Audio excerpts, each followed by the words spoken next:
एक लहानसं गाव आणि त्या गावात राहणारा आदित्य. आदित्य साधा मुलगा होता.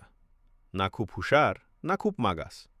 पण लोक त्याला नेहमी एकच वाक्य म्हणायचे, याच्याकडून काहीच होणार नाही. हे शब्द रोज त्याच्या कानावर पडायचे. कधी शिक्षकांकडून, कधी नातेवाईकांकडून, तर कधी स्वतःच्या मनाकडून. आदित्य दररोज सकाळी उठायचा, आरशात स्वतःकडे पाहायचा आणि स्वतःलाच विचारायचा, मी खरंच एवढाच आहे का? त्याच्या घरची परिस्थिती बेताची होती. मोठी स्वप्न पाहणं म्हणजे लक्झरी होती. पण तरीही त्याच्या मनाच्या कोपऱ्यात एक छोटासा आवाज होता, तू बदलू शकतोस. एक दिवस कॉलेजमध्ये तो शेवटच्या बाकावर बसलेला होता. लेक्चर सुरू होतं, पण त्याचं लक्ष खिडकीबाहेर होतं.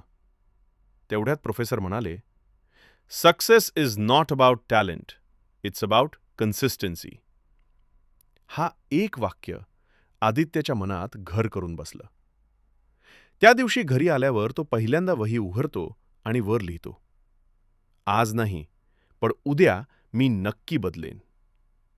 त्याने ठरवलं, रोज 1 तास स्वतःवर काम करायचं. लोक काय म्हणतात यापेक्षा स्वतः काय करतोय यावर लक्ष द्यायचं आणि हार मानायची नाही. त्या रात्री झोपताना त्याच्या चेहऱ्यावर पहिल्यांदा आशेचं हास्य होतं.